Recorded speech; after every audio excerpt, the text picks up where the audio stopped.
Hello, everybody. Welcome to another tier list. I'm here with my good pal Ian. Say hello, Ian.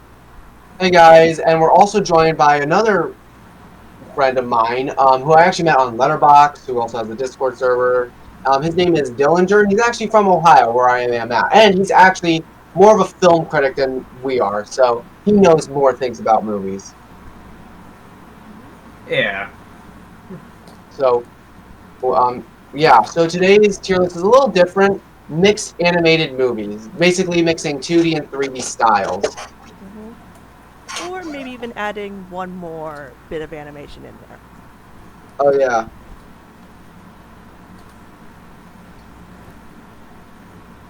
Alright. So, So let's have Dillinger pick the first film to do.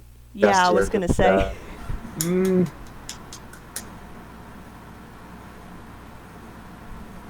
I think we could start off with like a very easy one. I think I know where we're all gonna put this. The Wild Robot. S. Oh yeah, the Wild Robot. That is one of their best DreamWorks movies in like years. I think it's their best movie, and as of right now, it's my current favorite film. I said Polar Express for a long time, but I think right now The Wild Robot just slightly edges it out right now. I think like the story takes like a more darker tone. I haven't like really like DreamWorks hasn't really done since like I think probably Prince like of Kung Fu Egypt. Panda 2. Or Prince of Egypt, even. If you want to go that far. Yeah. Yeah, That too, because like it was, yeah. And also, what I love about it, it's just the score itself. Oh, incredible. Yeah, I definitely had a lot of love for this movie. I think it's the way that the animation looks. So I think what I would say, basically in a nutshell, is the Peanut Special, Why Charlie Brown Why, which is another favorite of mine, and Polar Express. You combine those two, and then the emotional aspect of the Peanuts, Why Charlie Brown Why, and then the beauty and magic and adventure of the Polar Express, and then you get this movie, this incredible masterpiece. Yep. yeah. It's just so gorgeously animated, and watched it with my girlfriend over Valentine's Day. We both cried. It's just something that it really we don't see much anymore. I think we can all agree with this. This is just something we don't see much anymore. Yeah. Like When it comes Dylan, to like sorry, I'll let you talk. My bad. it's fine. I think when it comes to like mainstream like animated like movies like The Wild Robot, it tackles topics that you don't really see much like you don't really see much people like like animation studios or like even like companies try to like take advantage like take an opportunity to do on like 15 20 years ago. It's like we like back like with like films like The Incredibles or like Wall-E, they had like themes of realism and like environmentalism that like were like relatable to like the audience, whereas like with like kind of like the current situation with like mainstream animated movies, especially with Pixar, they've been kind of like not doing they've been not like really like experimenting or like even like pushing their boundaries as they used to. It's more they've been more geared towards like kind of like a generic style now, unfortunately. But I think with like the Wild Robot is like probably like is probably like a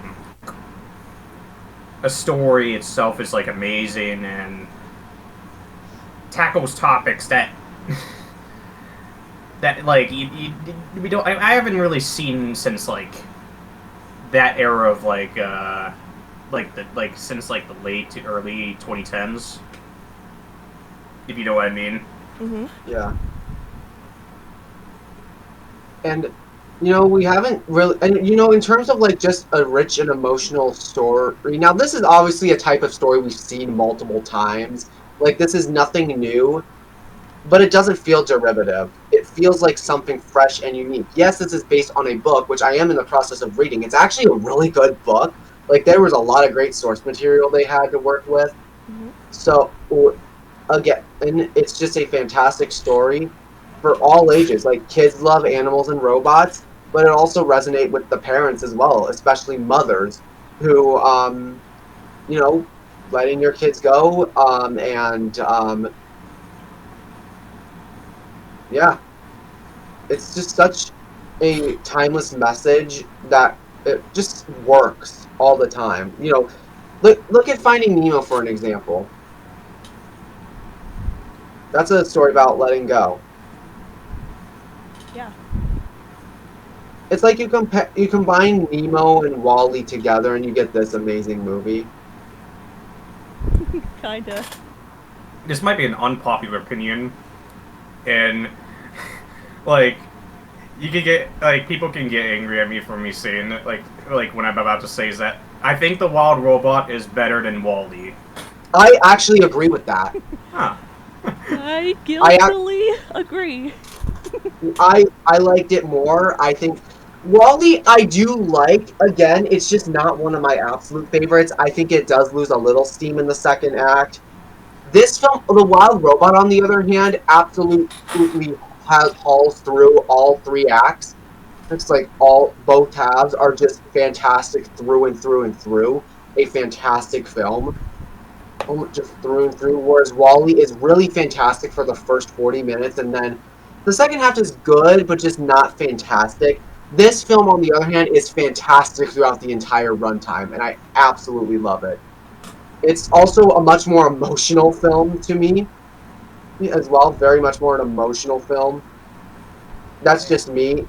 I know a lot of people are probably going to say, well, you know, I think this is the better film. Just beautifully animated and just has, and it's, again, great voice acting. You got Lupita Nyong'o as Roz, who, this is basically celebrity voice acting at its best, where you're trying to voice a monotone character without much emotion, and I think Lupita Nyong'o does a fantastic job at that, and throughout the course of the film, her voice becomes more like normal. She feels more human than a robot. It is fantastic. It's not just Chris Pratt voices everyone now. No, like, you can have good celebrity voice acting. And you also got Pedro Pascal as well as Fink the Fox, who is delightful and I think is perfectly casted. Yeah. So, what would you say, Dillinger, about, like, you know, the celebrity voice acting in this movie compared to other celebrity voice acting in other movies? Since you probably are more of an expert of that. I feel like they put in a lot more effort into it than like typical celebrity voice acting, because like when it comes to celebrity voice acting, it tends to like to kind of like ruin the emotional feel for it. Well, that like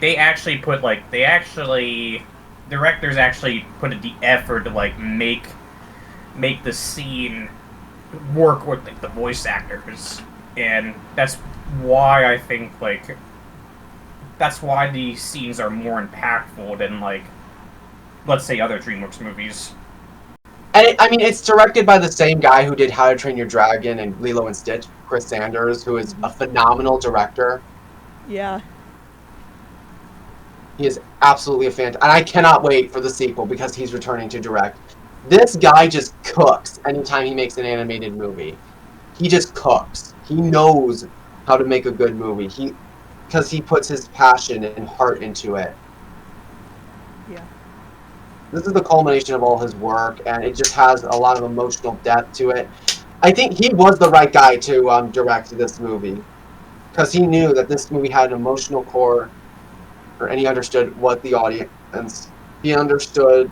It understands its audience. It's like so many kids movies these days are just trying to be loud and noisy and flashy. And yes, this film is colorful, yes, but it doesn't feel oversaturated. It feels like it was done with a level of care. And also, the animation. I think we all can agree the animation is absolutely gorgeous. Yeah. Indeed. Oh, Like, fun fact. Yeah. Fun fact about like the Wild Robot. This is the last DreamWorks movie to be made in like the in the Yeah, DreamWorks in-house. like American Yeah, in household, Glendale. In Glendale. because after the Wild Robot, they're going to outsource their animation to like other companies that are not in America, such as like Canada, Australia, maybe even like some other countries like South Korea. Which isn't like necessarily a bad thing per se, but it is kind of sad that a lot of these people got laid off. But for what it's worth, it was a great send off to DreamWorks. This feels like they put their all into it for this one because it was going to be the last one they did in house, and they put all of their effort into this one. You can just tell there was so much care and passion put into the animation here, and it looks stunning. Yeah. Yeah, and can we just talk about the score real quick? Like, is there anything to say? I think it's a really good score. I think it's the best score I think I've ever heard, and that might be a hot take, but there's something about scores that are very emotionally moving that are just fantastic. Like, I think they did a great job with the score. I mean, this film got nominated at the Academy Awards for Best Score. Should have won, but whatever. It should have won all its Oscars. It was nominated for Best Sound. Fun fact, this is the most nominated DreamWorks film at the Oscars, with 3 nominations. Yep. That's impressive. I understand Flow won for very specific reasons. I actually do understand that. That is a really like, good movie. Yeah, so like, even if I end up preferring Wild Robot, which I think I will, I haven't seen Flow yet and I'm missing out, but I do think Flow probably deserved the win. Like, just objectively speaking, Flow deserved the win, objectively. Alright. I think we've rambled on about Wild Robot. Yeah, we need to move on. It's just, again, Wild Robot, fantastic movie. One of the best animated movies of all time. And I think, and hold on, I need to say something. I think 20 to 30 years from now, this movie will be seen as a classic. Potentially, yeah. Yeah, as a modern classic. And I'm so glad I got to witness this in theaters. I will never forget that experience. That was just seeing it on a huge screen, just seeing all the animation pop off of it. Just felt like a beautiful movie. And also, Kiss the Sky should have been nominated at the Oscars by Maren Morris. That's literally my new favorite song. I listen to that song all the time. At least the Nickelodeon Kids' Choice Awards nominated it. Yeah, that's nice, yeah. But it's such a good song. But anyways, moving on. Let's move on. Yeah, let's move on. I'll go next. Let's do... Are you sure Inside Out 2 counts? I mean, it does have 2D in it. Yeah, I'm counting it. Alright, that's another S tier. Like, that was... Yeah, that's another S tier. I mean... It's a great movie. It's a great sequel. This is how you do a sequel. I think it's on par with the first movie. I like it. I agree. I like it just as much as the first film. I honestly liked it more than the first one. Might be a hot take, but this is my comfort movie. It is comforting. It's wholesome. It's emotionally gripping, and I love anxiety. Oh my god, I love it. I also love Bluefy. Bluefy. Oh my god, Bluefy. You dirty Dorad. I could not believe what I was seeing. I laughed at that.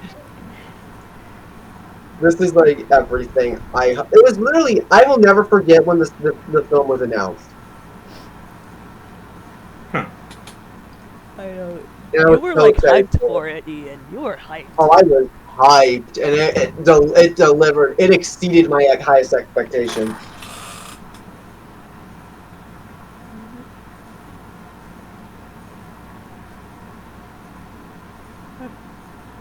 All right. Now. Wait. What about you, Dillinger? What did you like most about it? Oh. I think it tackles like a lot about like growing up, like you have to like do new things, and then like that like gives you like the anxiety, which is where the character comes in, comes in into the movie, like expressing that feeling. and like showing like what like like basically showing like the difficulties of like basically growing up as a whole. Mm-hmm. Plus, you also get the new personalities, like personality characters. I think there's a nostalgia character, which was like quite, Nostalgia. I guess, unique. That was And relatable. I forgot the other character name though. There's Ennui. also envy, ennui, and embarrassment. Oh yeah. I thought, okay, I was a little worried about embarrassment. I thought he was going to be super annoying, but he actually ended up being funny. Yeah. So yeah, but yeah, it just does a great job tackling these topics, and I hope we get a third Inside Out movie. I actually really would like to see a third one. I mean, considering this made over $1 billion at the box office, I think we might. 1.7 billion almost. Yeah. That's insane. All right.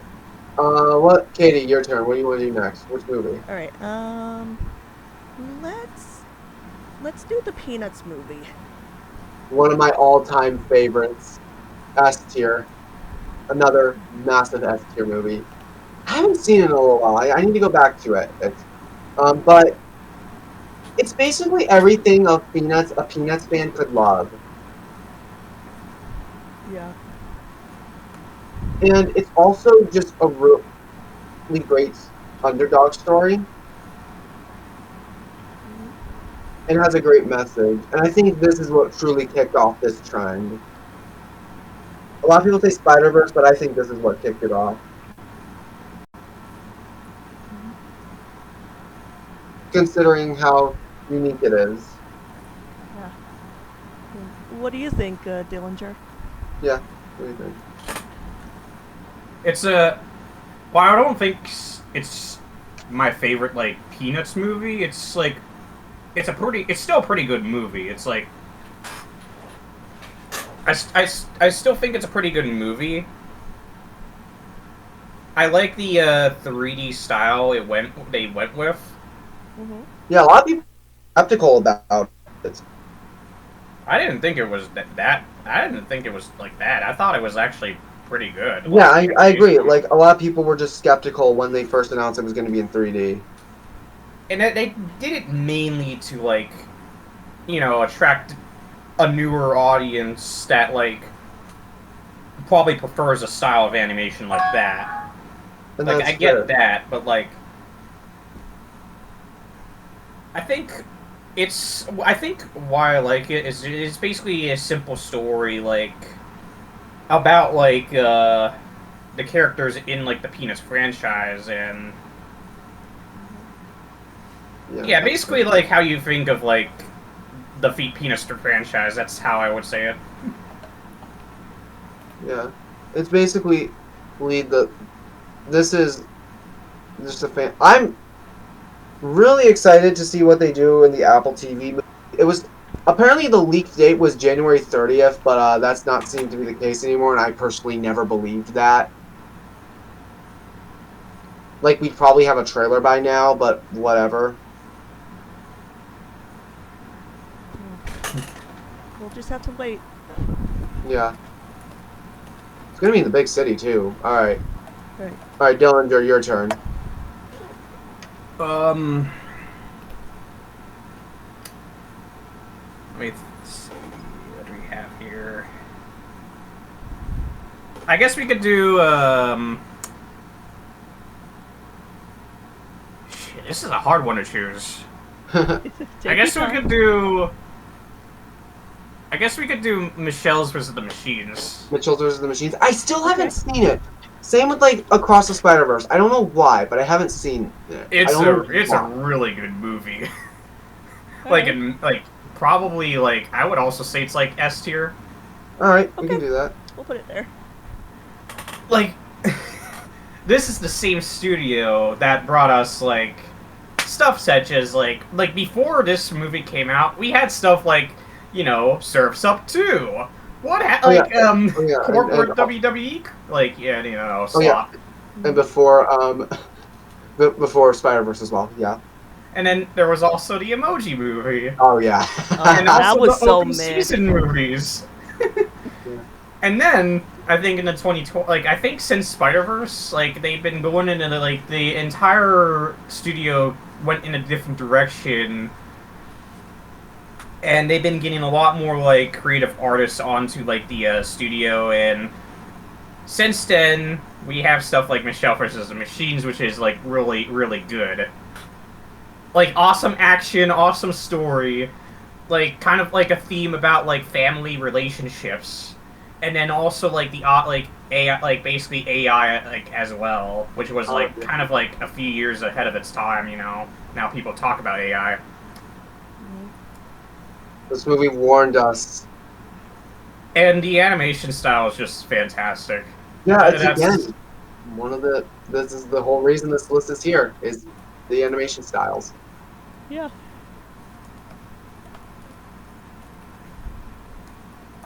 And I've heard it's really funny too.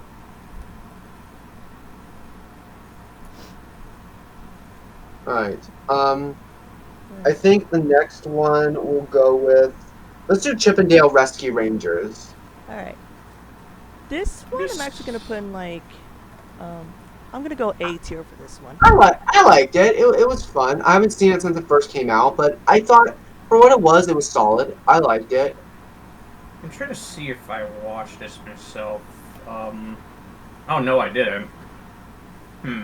I think like the only scene the only like scenes I've like saw myself was the ones with like the ugly Sonic like in it. Oh, yeah. Oh. And that one was just like funny. Other than that, I didn't really see much, so Yeah. I can't exactly say about such about the movie. It's good. I give it a shot. It really it's not bad. No. Yeah. Though I can understand why some people might not be as enthusiastic about it. It's a little zany. It's kind of Disney poking fun at itself, which is kind of ironic. Yeah, I mean, look at all the different animation styles. 2D, CGI, motion capture, stop motion. They did all of it. Like, holy crap. The fact that Disney actually made a movie like this today is insane. Like, in 2022, I should say, is insane. Yeah.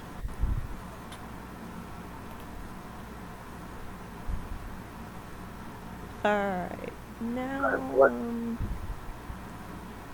let's do Puss in Boots: The Last Wish.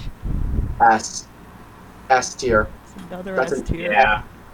That's I was impressed at how good it was. I heard all the praise, but I didn't really know if it was going to live up to that. It did. It's a fan. A lot of people say it's like the best Shrek film, which is insane. Which you think would be insane, but it really is. I haven't seen the in a long time though, so that might be just me being silly. But like, still, I haven't even seen the first Puss in Boots movie.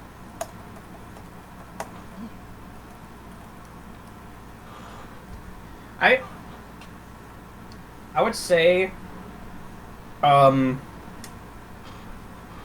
like, the first Puss in Boots movie is, like, alright. It wasn't, like, special as much, but, like, and they had, I think, the director... wait, let me see who directed the first one. I think it was the director of Shrek the Third, Chris Miller, I think. Oh, yeah. And also... Who also did he also recently did the Smurfs, the latest Smurfs movie. Which we'll get so he to doesn't that. really have a good background. Which we'll get to that soon. We'll get to that later.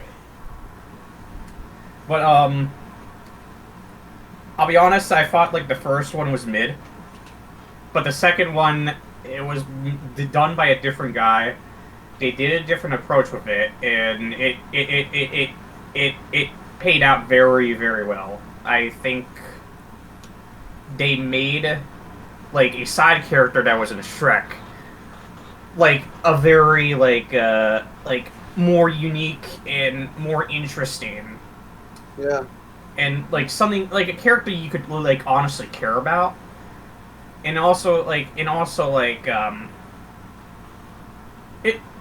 I wouldn't say it's necessarily dark, but it had like theme of like you know, Death, hey, you're at your like last. last life, you know? It's Yeah. like, Yeah. I mean, Death himself is just such a terrifying villain. I think I saw somewhere that he was the inspiration for one of the characters from Sinners of all things. Oh yeah, I've heard about that. I actually did watch that movie too. That one's also amazing. Yeah, would you consider it more of a horror movie or more supernatural thing? Which movie? Sinners. It's a horror movie. I'll say that. Okay. But Well, more like then I'm passing on that. Yeah, there's a bunch of gore in that like movie. Just be aware. okay, gore. That's fair.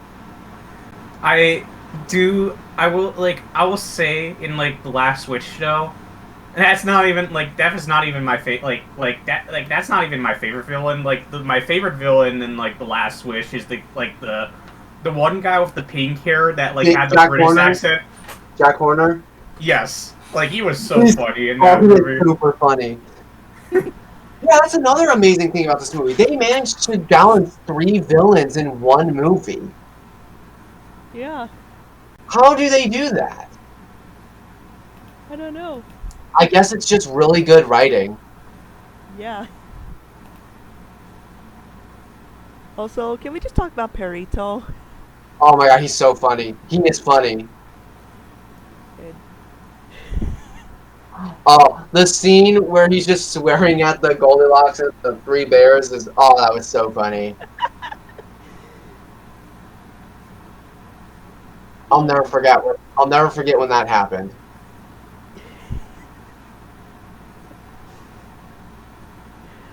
I think everyone was surprised by that. Yeah. Like, they actually decided to, like, this movie is insane. Like, how does it even exist? They did not need to go so hard on it.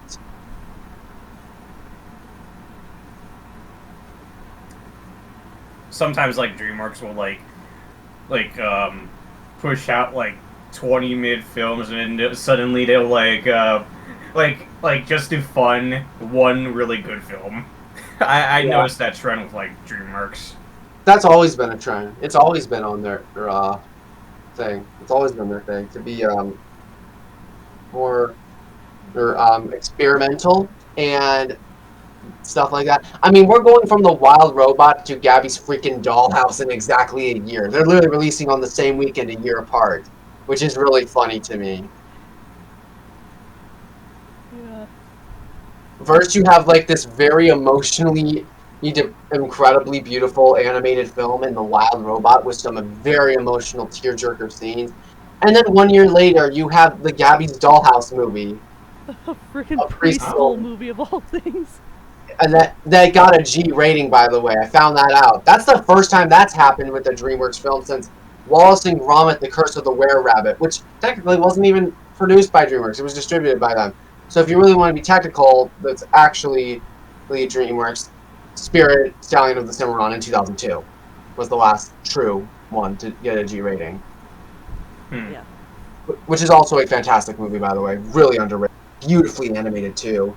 Great music. And barely any dialogue in that movie, except for like the humans and narration by Matt Damon.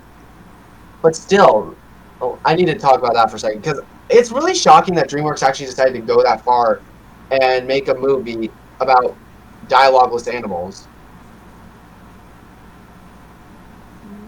Like that's an impressive feat.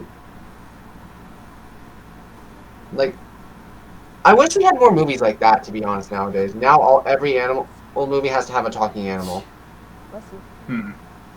Oh, that was just because it was also just because. But I mean, also you have the Wild Robot had talking animals. That definitely enhanced the experience because it's a robot talking to animals. So like it enhanced the experience and made it. And plus, the voice acting is fantastic in that movie. Yeah. But anyways, I think it's Dillinger's turn. All right, Dillinger, which movie do you want to talk about next? I guess we'll do like the first Spider-Verse movie. Should we do both of them just because they're both the same thing essentially? Yeah. Alright. The first one's Honestly, amazing. The first one's amazing. I haven't seen the second one for some reason. I should. second one is like just as good. Yeah, I've heard some say it's even better. Yeah. It's like I think high on like Letterboxd's like highest like 250 list of the highest like rated films on Letterboxd. Oh wow, it really is an acclaimed film. Let me check what number it is.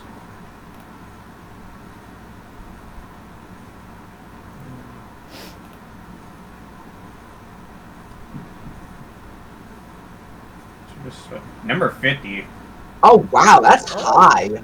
And then the first one's number 56. Wow, these are highly acclaimed films. Yeah. Yeah. I mean, this truly revolutionized animation of having this kind of art style that's unique. Like, the first Spider-Verse came out, shook the industry, and considering this is the same studio that had just done Emoji Movie a year prior, and they went to this. They went from making a complete disaster to a complete masterpiece. Literally one of the greatest animated movies of all time. Yeah. What would you say is your favorite aspect of these movies, Dillinger?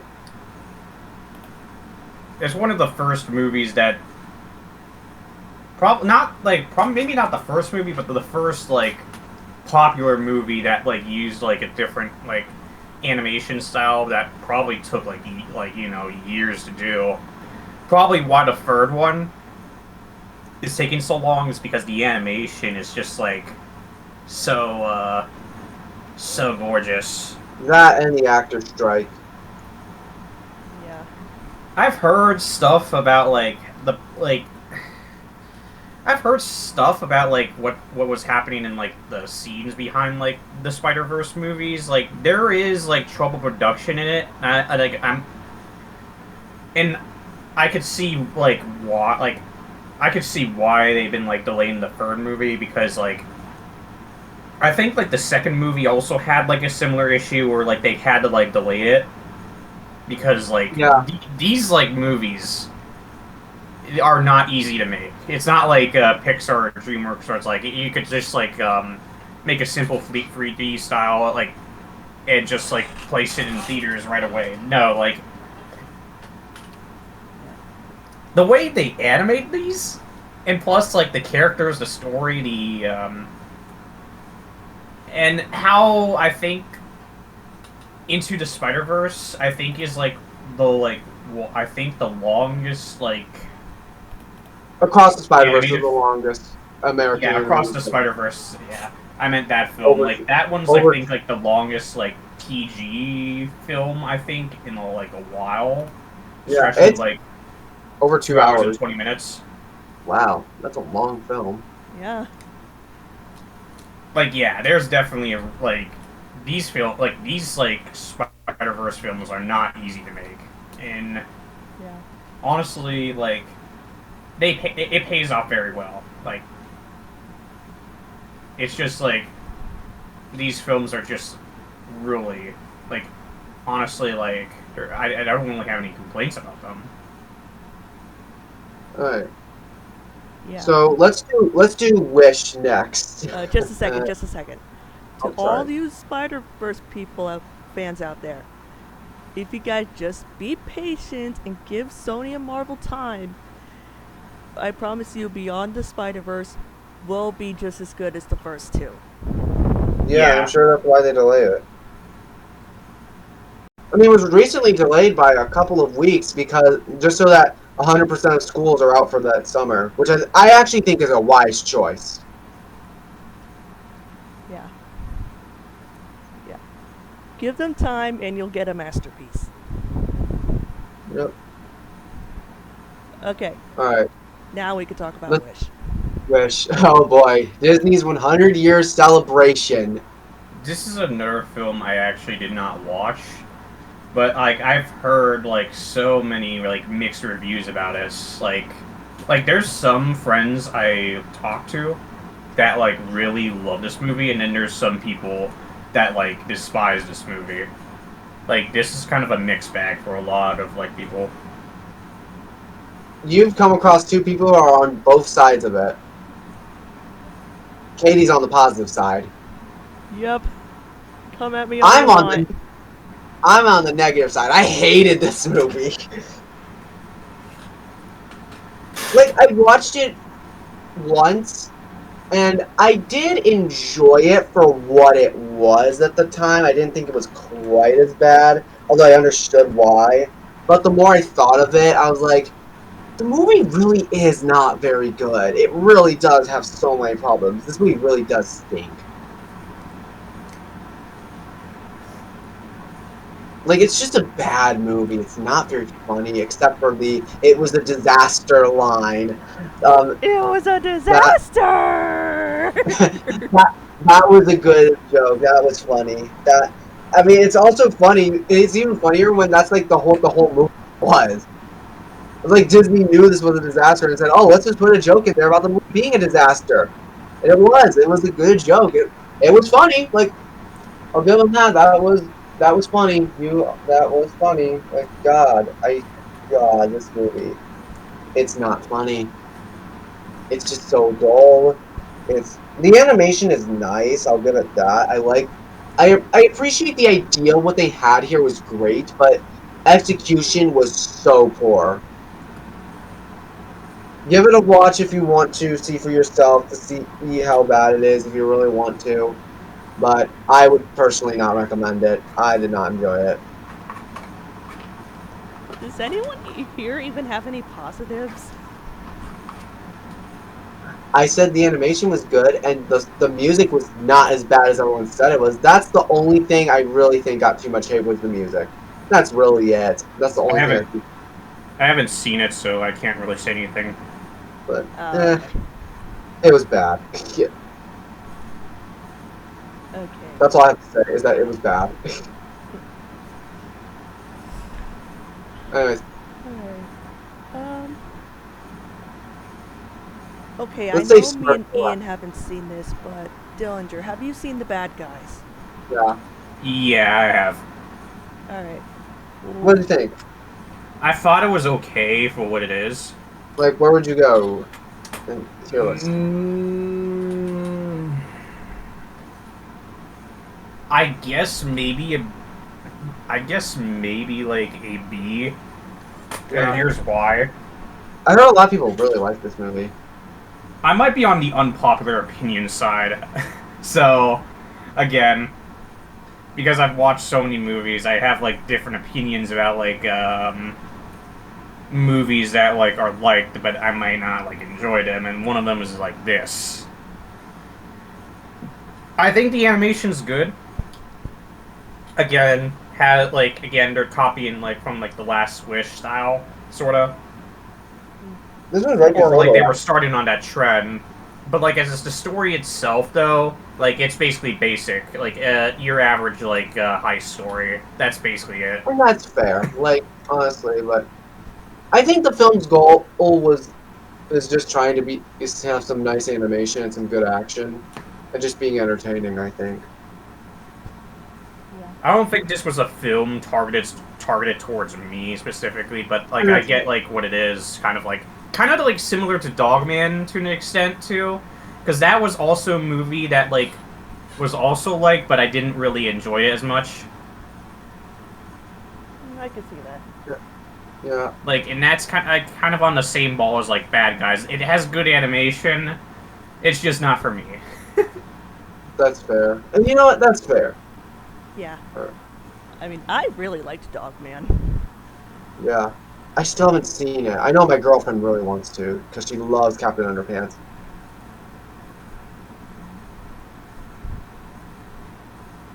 Yeah, alright. Now we come to our most recent release, Smurfs.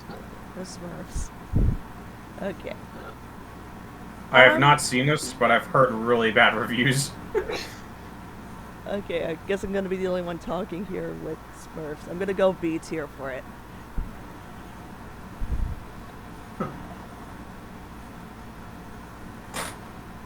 Okay, so I'm gonna be honest here. The main reason I went to see this movie is because there was a SpongeBob short playing before it. Yeah. And And the animation is fantastic. I think it does look fantastic with its animation. Yeah. The songs are really good. Yes, I this do was a like the music. musical. Yes. Some of the humor did fall flat, though. Well, again, this is definitely made more for children. Yeah. Also, Influencer Smurf was canceled. Yeah. He was no. And that's the funniest thing about this movie is that Influencer Smurf got canceled.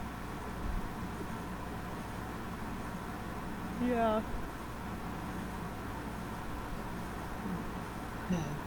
Oh, that was funny. I thought this movie was gonna flop super hard, but so far, 36 million on a 58 million budget. That's not terrible to start.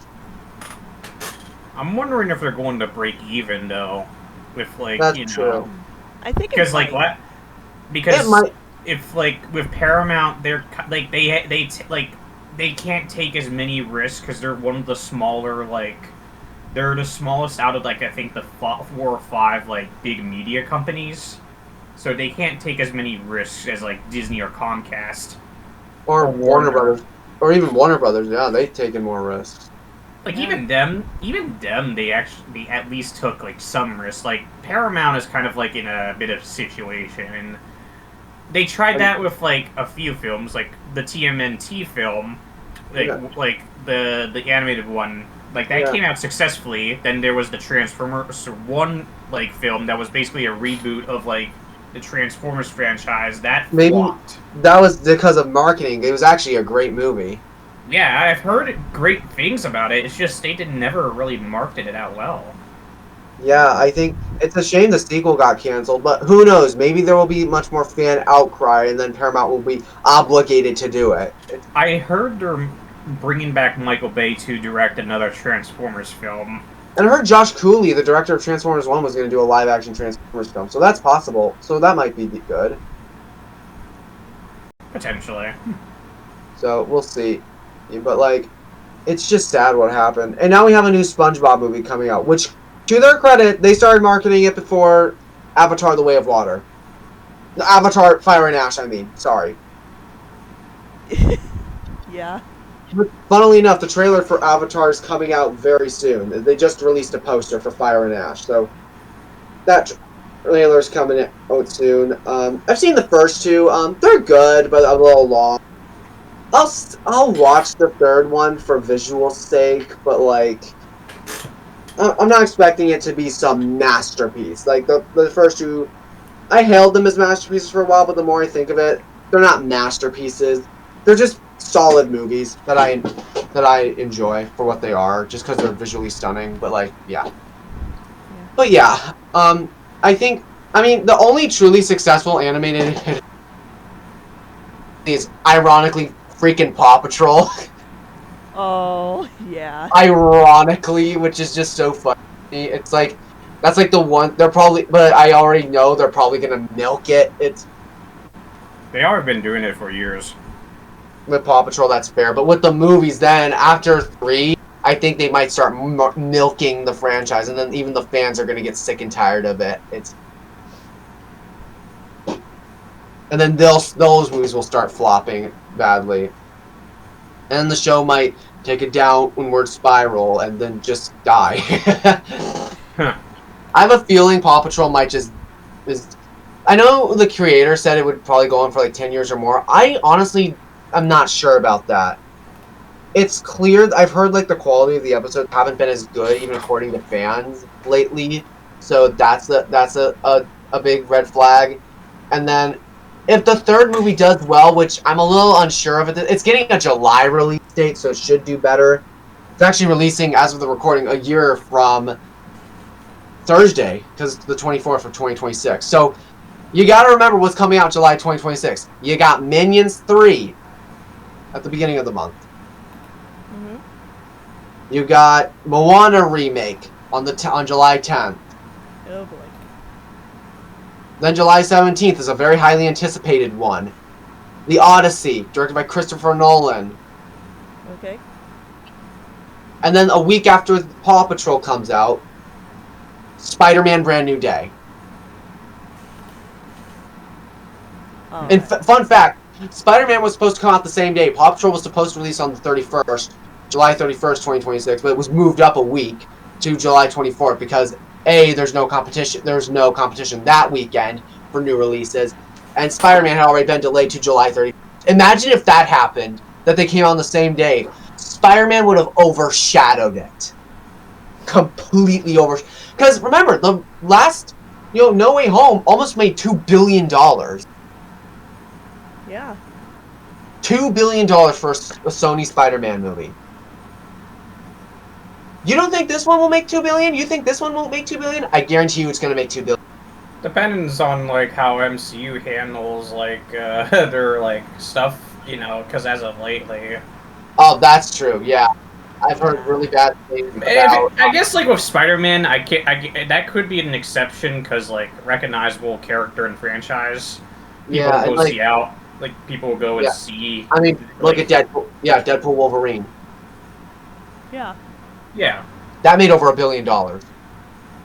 And that was released on the same weekend that Paw Patrol will be. And also, we've got Fantastic Four coming out the same weekend that Paw Patrol comes out next weekend. So yeah, so that's like a date seemingly reserved for MCU movies usually, which is insane. Yeah.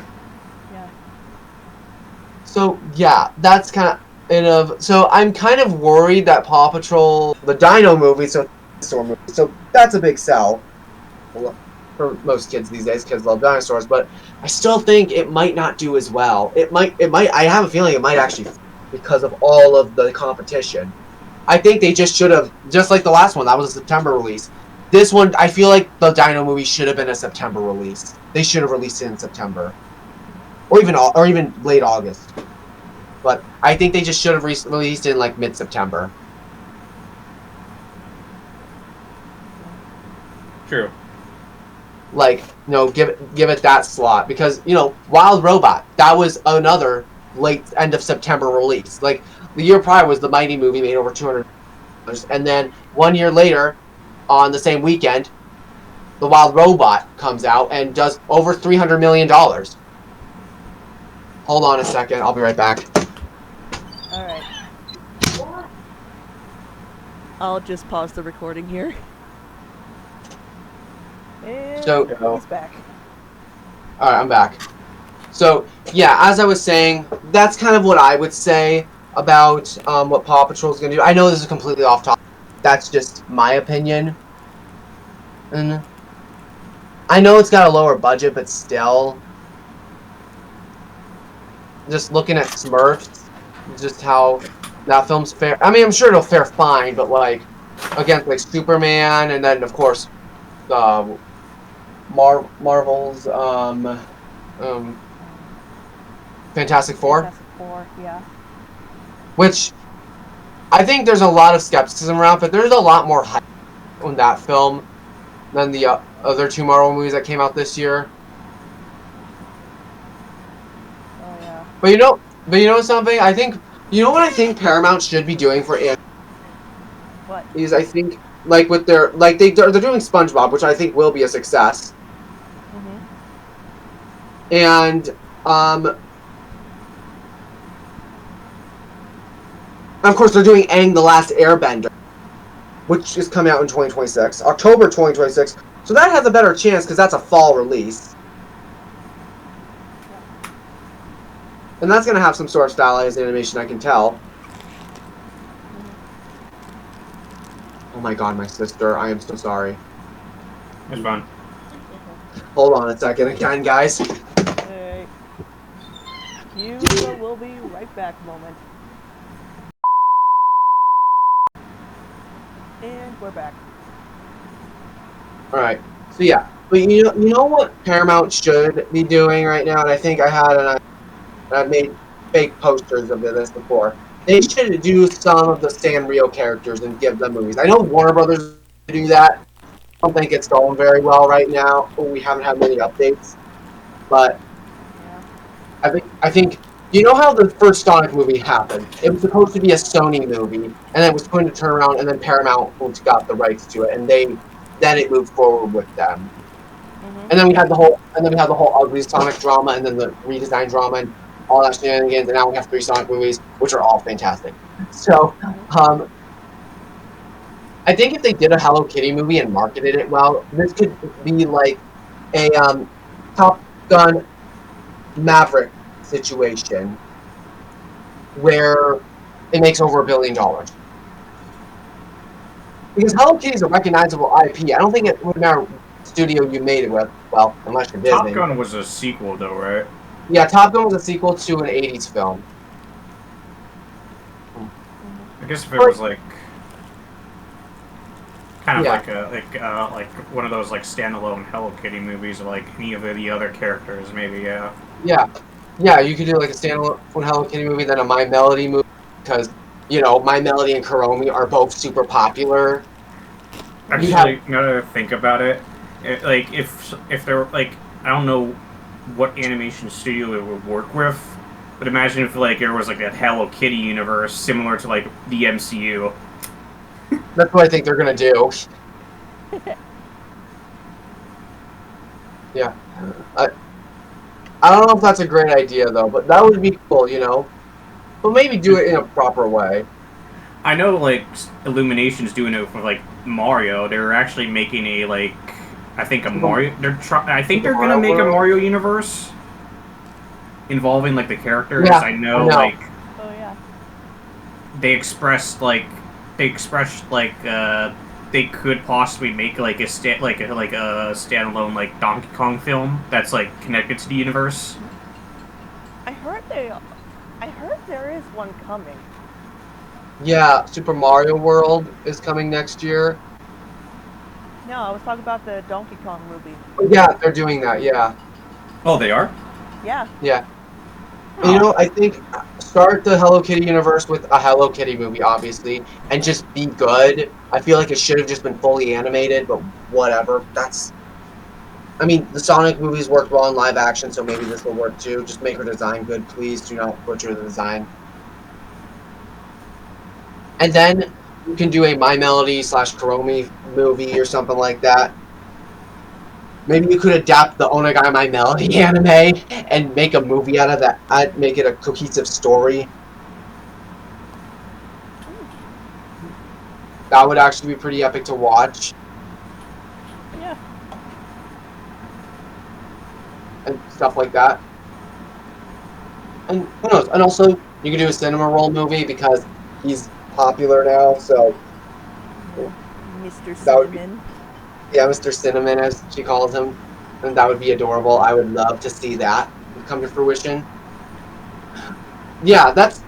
Or maybe a Hello Kitty movie. I mean, My Melody is basically the best friend, so maybe she could be involved. I don't know. So many opportunities. But yeah, I know we rambled on about that for a little while, but that's basically just what we wanted to do. We kind of rambled on for a little longer. That's the tier list. Yep. Thank you guys for watching. Thanks to Dillinger for joining the video. It was a lot of fun. Well, you're welcome. And it was fun to hear someone who actually knows more about film talk about this as well. So yeah, it was fun. Thank you guys so much for watching, and we'll see you guys in the next video. Yep. And I gotta feed my dogs. And I need to feed my dogs. I have to go soon. Yeah, I'm gonna leave soon as well because I need to feed my dogs. But anyways, thank you guys for watching. We'll see you guys in the next video. Yep. Bye, everyone.